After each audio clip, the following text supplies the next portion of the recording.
علامہ محمد اقبال شاعر ہوتے ہوئے ہمیں خیال کی دنیا سے بچا لیتے ہیں اور عمل کی دنیا میں لے آتے ہیں۔ وہ جانتے ہیں کہ now I know the meaning exact, now I write in the beginning was act. کائنات عمل سے شروع ہوئی ہے، ایک عمل تھا جس کی وجہ سے آج یہ یہاں پر پہنچی ہے۔ اسی لیے علامہ محمد اقبال کو حرکت بہت پسند ہے، وہ پھول کے پاس ہو یا ستاروں کے پاس، ان دونوں میں ایک مشترک بات جو انہیں بہت اچھی لگتی ہے وہ یہ ہے کہ کائنات حرکت کر رہی ہے، کائنات کسی سفر کی میں ہے، کسی منزل کی جانب بڑھ رہی ہے۔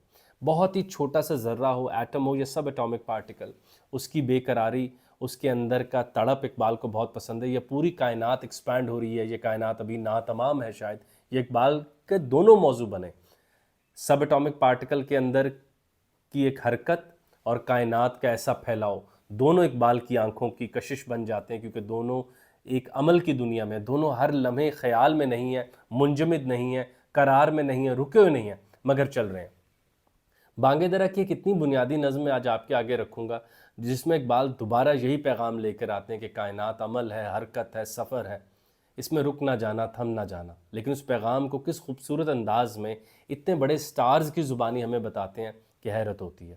آپ دیکھیے کہ اقبال وہی شاعر ہیں جو ہمیں یہ بات دعوت کے طور پہ کہہ رہے ہیں کہ جنت میں بھی جا کے خواہشات کر کر کے بیٹھے مت رہنا، اللہ سے ایک نئی دنیا مانگنا، کیونکہ جنت میں اقبال جس بات سے بیزار ہمیں نظر آتے ہیں یا ہمیں کرنا چاہتے ہیں وہ یہ کہ سب کچھ رک نہ جائے، ہم جو چیز سوچیں وہ فوراً ہو نہ جائے، تو اس وجہ سے ہم عمل سے دور نہ ہو جائیں، ہمارے اندر سوز اویلیبل رہے، ہم ہر لمحے بیتاب رہیں ایک اور دنیا کے لیے، یا ایک ایسی دنیا دوبارہ مانگ لیں جہاں پہ ہمارا یہ سفر دوبارہ شروع ہو جائے کہ ہم منزلوں کو دیکھ کر ان کی طرف بڑھتے رہیں، ہم چھوٹی چھوٹی ضرورتوں کے لیے اپنے پورے جسم کو لے کے ہر لمحے موومنٹ کرتے رہیں۔ چلتے ہیں نظم کی طرف۔ بانگ درا، چاند اور تارے۔ ڈرتے ڈرتے دمے سحر سے، تارے کہنے لگے کمر سے، جیسے ہی صبح دیکھے تاروں کو تو تارے گھبرا گئے کہ اب پھر ہمارے چھپنے کا وقت آ گیا۔ اب جانتے ہیں تارے تو وہی رہتے ہیں، بس سورج کی روشنی اتنی تیز ہوتی ہے کہ اس میں وہ نظر نہیں آتے۔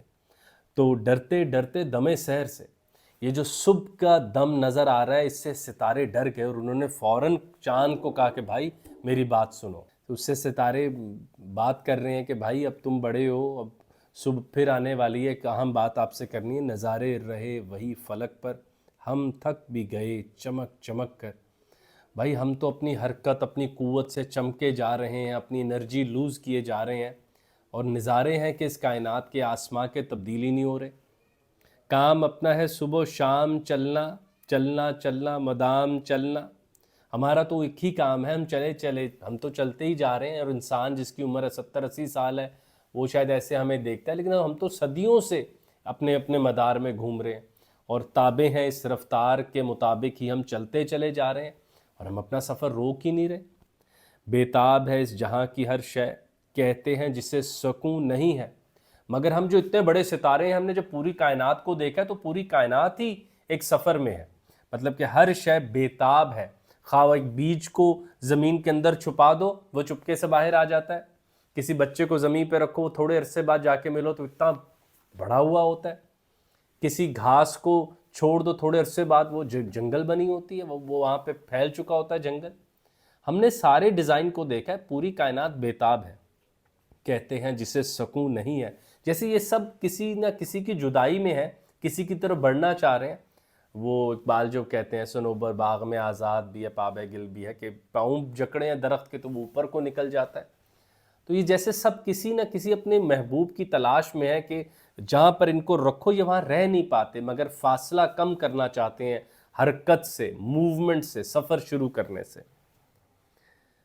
رہتے ہیں ستم کشے سفر سب، تارے انسان شجر حجر سب، تارے ہوں، انسان ہو، شجر درخت ہوں یا پتھر ہو، ہر کوئی بے قرار ہے۔ تو میں نے آپ جانتے ہیں ہم اکثر وہ شعر شامل کرتے ہیں، فریب نظر ہے سکون و ثبات، تڑپتا ہے ہر ذرہ کائنات، کہ ایون جو پتھر ہم نے پکڑا ہوتا ہے اس کے فریب میں مت آ جانا کہ یہ سکون میں، اس کے اندر ایک کائنات بسی ہوئی ہے جو ہل رہی ہے، اس کے سب اٹامک پارٹیکلز موو کر رہے ہیں۔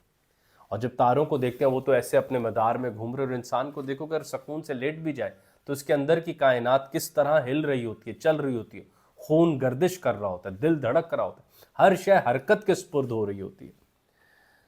ہوگا کبھی ختم یہ سفر کیا، منزل کبھی آئے گی نظر کیا، کیونکہ بھائی پاؤں والے بھی تھکتے ہیں، تو یہاں اقبال یہ اندیا دے رہے ہیں کہ جو کائنات کے ستارے ہیں وہ بھی جیسے تھک رہے ہیں، وہ تو صدیوں اربوں سالوں سے چل رہے ہیں، کہ یہ جو اتنے عرصے سے ہمارا ایک سفر چل رہا ہے یہ کبھی ختم بھی ہوگا، منزل بھی دیکھیں گے، یا احمد جاوید صاحب کا قول ہی رہے گا کہ سفر کل ہے اور منزل جز ہے، یعنی منزل جو ہے وہ کبھی ہمیں دیکھنے کو ملے گی۔ بھائی اچھا مسافر کبھی نہ کبھی تو خواہش کرتا ہے دیکھ تو لوں جا کہاں رہا ہوں، میں تو چلتا ہی چلا جا رہا ہوں۔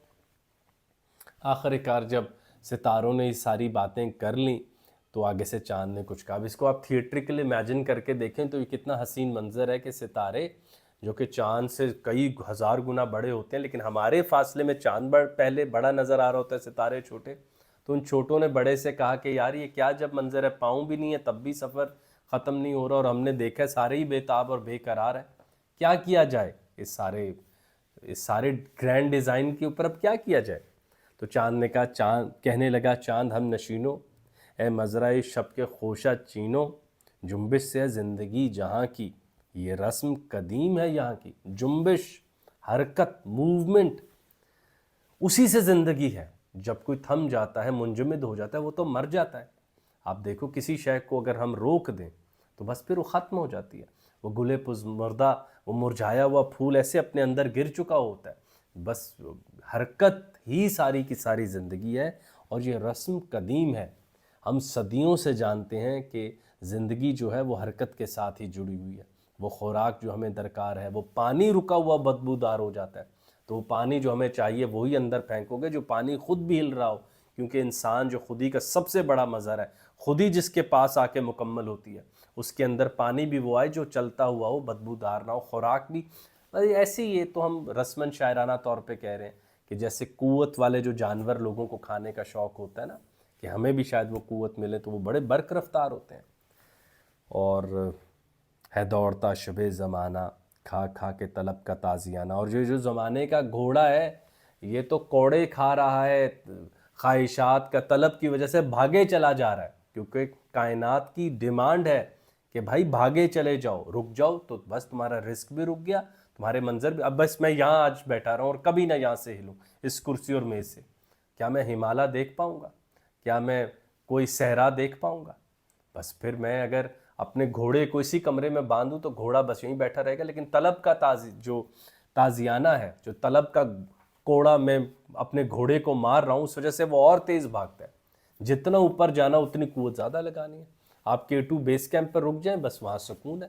اوپر جانے کے لیے قوت بھی درکار ہے، عزم بھی درکار ہے۔ اس رہ میں مقام بے محل ہے، پوشیدہ قرار میں اجل ہے۔ بھائی اس مقام پہ کوئی منزل مت تلاش کرو، یہ بالکل بے وقوفی ہے۔ اور جس نے قرار پایا گویا مر گیا، جس نے زندگی میں سکون کو اپنا سارا کچھ متاع بنا لیا، یاد رکھنا وہ مردہ ہو گیا۔ ہر آدمی کے پاس آگے بڑھنے کے لیے ایک بے قراری ہو جائے۔ یہ گول سیٹنگ تھیوری ہوتی ہے کہ ایسے گولز رکھو جس کی وجہ سے آدمی بے چین ہو جائے۔ بڑا استاد آپ کو علم کے بھاری بھرکم بیگ پہنا کے وہاں بٹھا نہیں دیتا، وہ آپ کے پہلی کی چیزیں بھی واپس لے کے آپ کو بے چین کرتا ہے، اتنا خالی کر دیتا ہے کہ آپ کے لیے سفر کرنا آسان ہو جائے، اتنا آپ کے اندر وہ ایک ویکیوم کریٹ کر دیتا ہے جس کو بھرنے کے لیے آپ معاشرے میں آ جائیں کہ بھائی علم نہیں ہے میرے پاس، میں اب کیا کروں۔ تو پوشیدہ قرار میں اجل ہے، تو جو قرار اور سکون ہے تو موت کا دوسرا نام ہے۔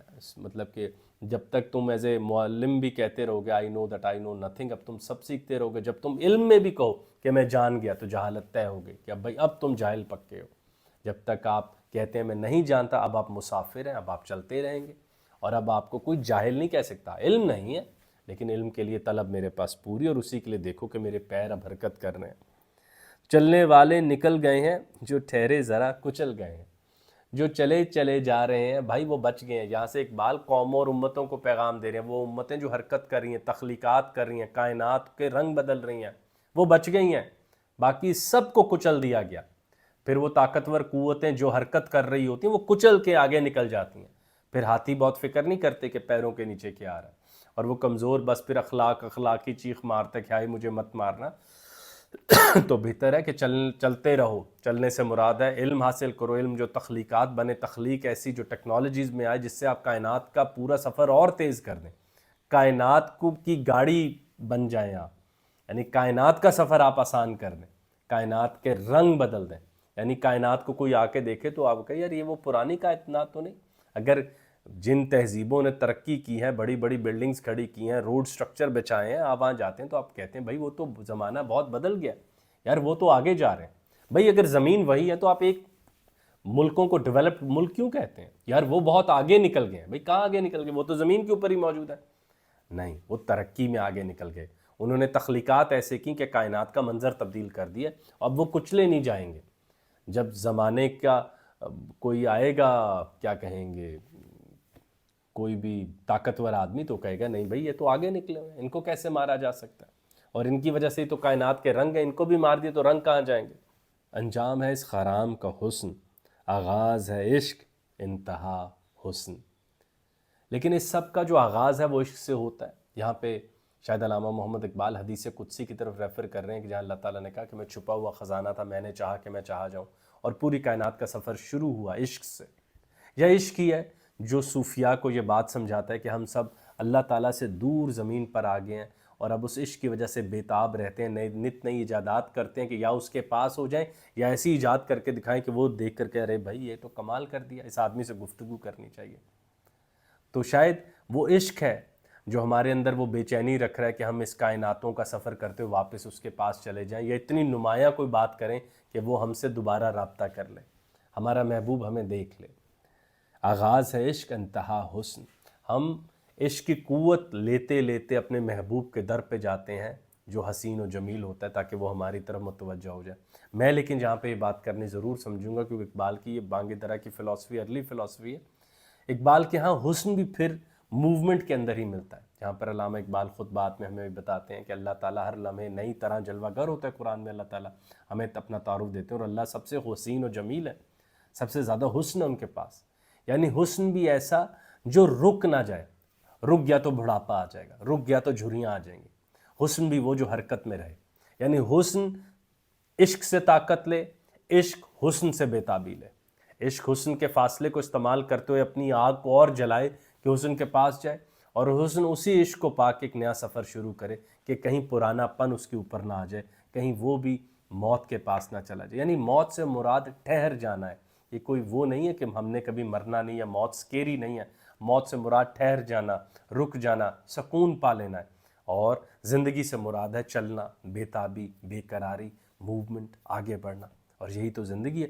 تو علامہ اقبال نے جب گوئٹے سے بڑی انسپریشن لی خودی کے حوالے سے، یا دیکھا کہ خودی حرکت ہے، خودی ہر شے کا اظہار ہے، جس وجہ سے ایک پتھر بھی پاؤں کے نیچے آئے تو اپنا اظہار کرتا ہے، ایک آپ کو اپنی پریزنس کی آگاہی دیتا، اپنی پریزنس کا پیغام دیتا ہے. یا اتنا سا بیج جو درخت بن کے باہر آ جاتا ہے، یا کوئی چھوٹی سے چھوٹی شے جو اپنے آپ کو ہٹانے کے لیے آندھی چلواتی. پوری کائنات ایسے ایکسپریس ہوتی ہے، حرکت کی صورت میں ہمارے سامنے آتی ہے اور اپنا تعارف دیتی ہے.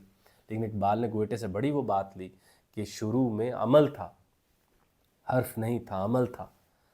اور اب اقبال کا وہ شعر سمجھ آتا ہے جو ہم نے پڑھ پڑھ کے کلیشے بنا دیا، عمل سے زندگی بنتی ہے جنت بھی جہنم بھی. یہ خاکی اپنی فطرت میں نہ نوری ہے نہ ناری ہے.